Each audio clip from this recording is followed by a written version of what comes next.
नमस्कार, आप देख रहे हैं न्यूज 80 और मैं हूं आपके साथ शिवानी शर्मा।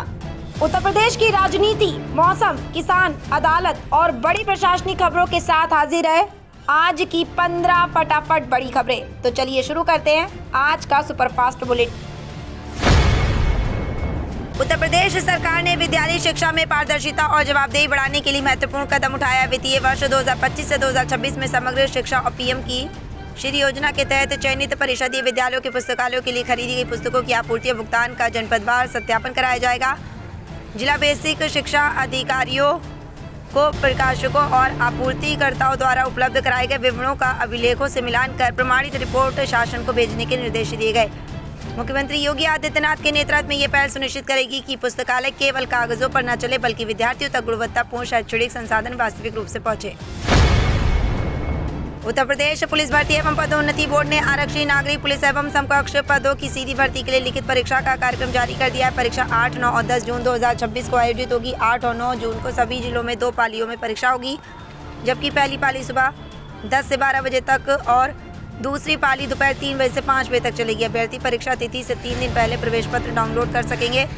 32,669 पदों के लिए 30 लाख से अधिक आवेदन प्राप्त हुए हैं। अभ्यर्थियों को KYC हेतु आधार कार्ड अनलॉक रखने की सलाह दी गई है।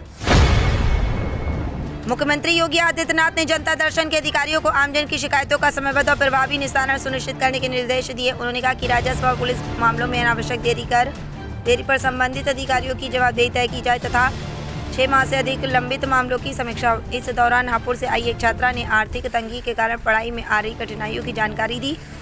मुख्यमंत्री ने छात्रा को पढ़ाई जारी रखने का भरोसा दिलाते हुए आवश्यक सहायता उपलब्ध कराने के निर्देश दिए। उन्होंने कहा कि जरूरतमंदों तक योजनाओं का लाभ बिना भेदभाव पहुंचे।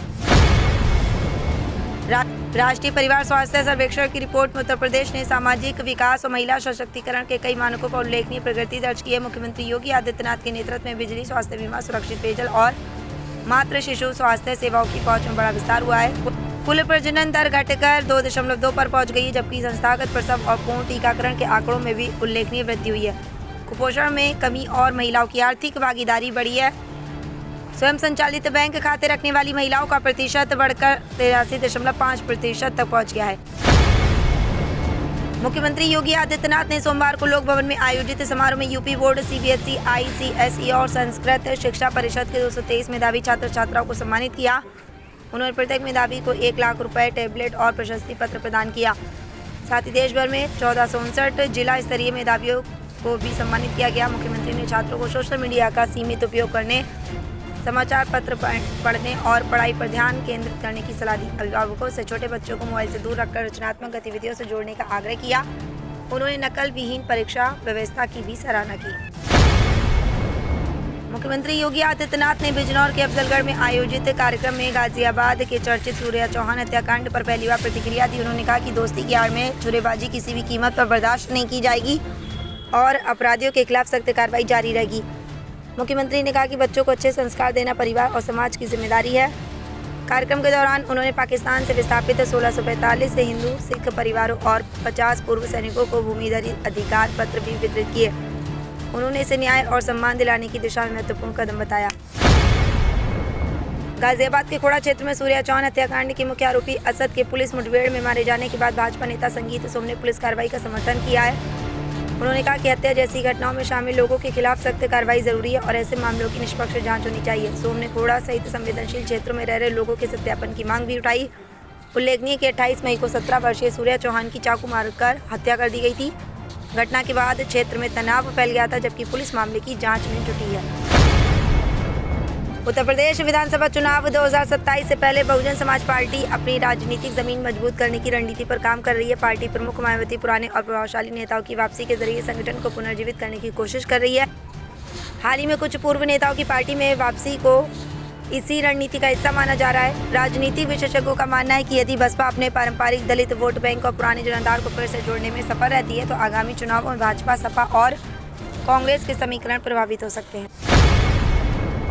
उत्तर प्रदेश की राजनीति में एक बार फिर बयानबाजी तेज हो गई है। राज्य सरकार में मंत्री ओम प्रकाश राजभर ने समाजवादी पार्टी और उसके नेतृत्व पर निशाना साधते हुए पुलिस कार्रवाई का समर्थन किया। उन्होंने कहा कि अपराधियों के खिलाफ सख्त कदम उठाना जरूरी है और कानून व्यवस्था बनाए रखना सरकार की प्राथमिकता है।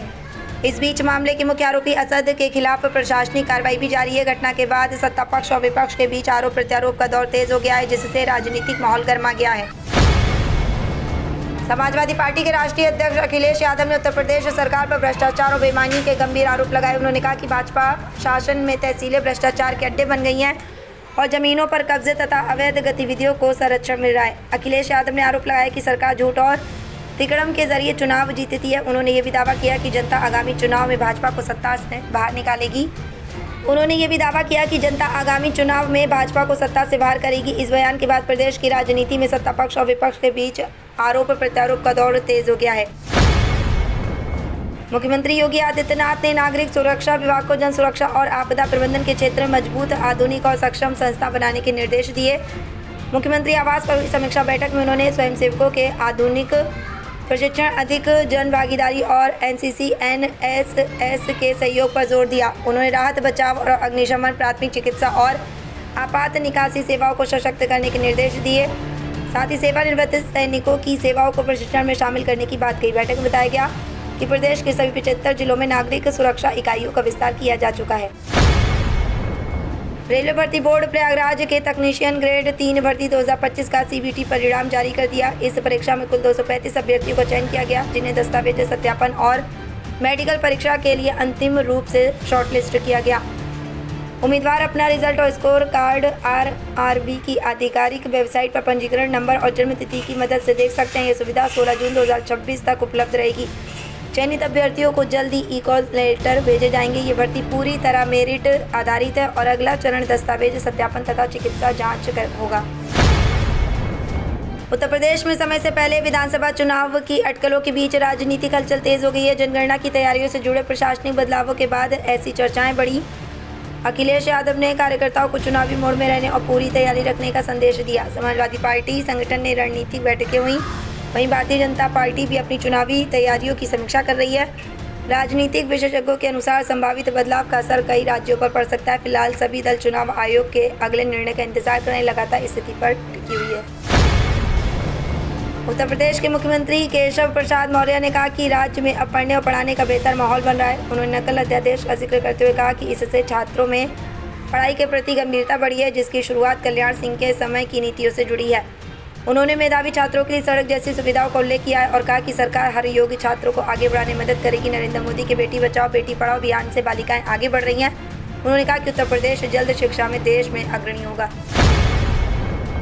और 2 जून 2026 को उत्तर प्रदेश में मौसम का सटीक पूर्वानुमान अभी बताना संभव नहीं है, क्योंकि इतनी दूर की तारीख के लिए मौसम बदलता रहता है। हालांकि भारतीय मौसम विज्ञान विभाग के सामान्य पैटर्न के अनुसार जून की शुरुआत में यूपी में तेज गर्मी और उमस बढ़ने की संभावना रहती है।